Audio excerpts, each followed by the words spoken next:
भक्ति परिचय चैनल में आप सभी का स्वागत है। आप सभी को राधे राधे। भक्तों, आज मैं आप सभी को सफला एकादशी व्रत की कथा से अवगत कराने जा रही हूँ। तो आइए सुनते हैं। धर्मराज युधिष्ठिर कहने लगे कि हे जनार्दन, मैंने मार्गशीर्ष शुक्ल पक्ष की एकादशी अर्थात मोक्षदा एकादशी का सविस्तार वर्ण सुना। अब आप कृपा करके मुझे पौष मास के कृष्ण पक्ष की एकादशी के विषय में भी बतलाइए।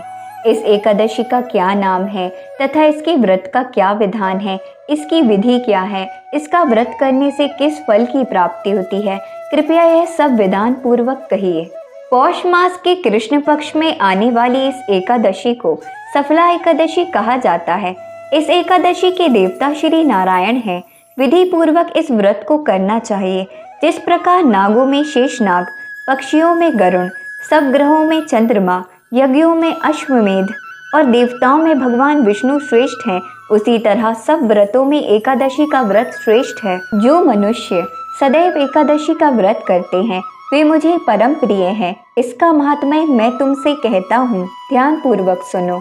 भक्त वत्सल भगवान श्री कृष्ण कहने लगे कि धर्मराज, मैं तुम्हारे स्नेह के कारण तुमसे कहता हूँ कि एकादशी व्रत के अतिरिक्त मैं अधिक से अधिक दक्षिणा पाने वाले यज्ञ से भी प्रसन्न नहीं होता हूँ। अतः इसे अत्यंत भक्ति और श्रद्धा से युक्त होकर करें। हे राजन, द्वादशी युक्त पौष कृष्ण एकादशी का महात्म्य तुम एकाग्र चित्त होकर सुनो। चंपावती नगरी में एक महिष्मान नाम का राजा राज्य करता था। उसके 4 पुत्र थे। उन सब में बड़ा राजपुत्र लुम्पक महापापी था। वह पापी सदा पर स्त्री और वैश्यागमन तथा दूसरे बुरे कामों में अपने पिता का धन नष्ट किया करता था। सदैव ही देवता, ब्राह्मण, वैष्णवों की निंदा किया करता था। जब राजा को अपने बड़े पुत्र के ऐसे कुकर्मों का पता चला तो उन्होंने उसे अपने राज्य से निकाल दिया। तब वह विचारने लगा कि कहाँ जाऊं, क्या करूं। अंत में उसने चोरी करने का निश्चय किया। दिन में वह वन में रहता और रात्रि को अपने पिता की नगरी में चोरी करता तथा प्रजा को तंग करने और उन्हें मारने का कुकर्म करता। कुछ समय पश्चात सारी नगरी भयभीत हो गई। वह वन में रहकर पशु आदि को मारकर खाने लगा। नागरिक और राज्य के कर्मचारी उसे पकड़ लेते किंतु राजा के भय से छोड़ देते। वन में एक अति प्राचीन विशाल पीपल का वृक्ष था। लोग उसकी भगवान के समान पूजा करते थे। उसी वृक्ष के नीचे वह महापापी लुम्पक रहा करता था। इस वन को लोग देवताओं की क्रीड़ा स्थली मानते थे।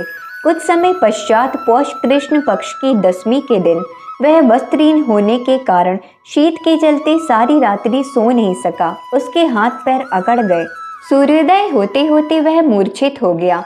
दूसरे दिन एकादशी के मध्याह्न के समय सूर्य की गर्मी पाकर उसकी मूर्छा दूर हुई। गिरता पड़ता वह भोजन की तलाश में निकला।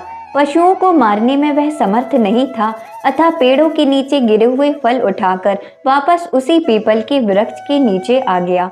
उस समय तक भगवान सूर्य अस्त हो चुके थे। वह वृक्ष के नीचे फल रखकर कहने लगा, हे भगवान, अब आपको ही अर्पण है ये फल, आप ही तृप्त हो जाइए। उस रात्रि को दुख के कारण रात्रि को भी नींद नहीं आई। उसके इस व्रत और जागरण से भगवान अत्यंत प्रसन्न हो गए और उसके सारे पाप नष्ट हो गए। दूसरे दिन प्रातः एक अति सुंदर घोड़ा अनेक सुंदर वस्तुओं से सजा हुआ उसके सामने आकर खड़ा हो गया।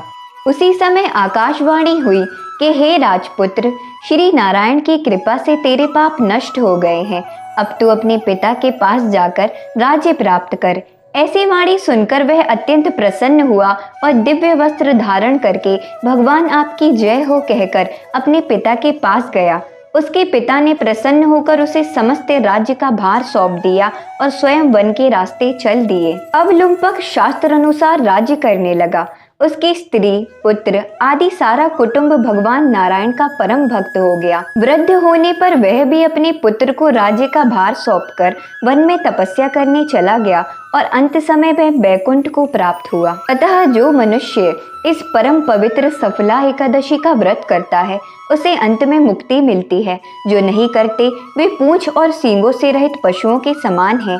इस सफला एकादशी के महात्म्य को पढ़ने से अथवा श्रवण करने से मनुष्य को अश्वमेध यज्ञ का फल मिलता है। आप सभी को राधे राधे।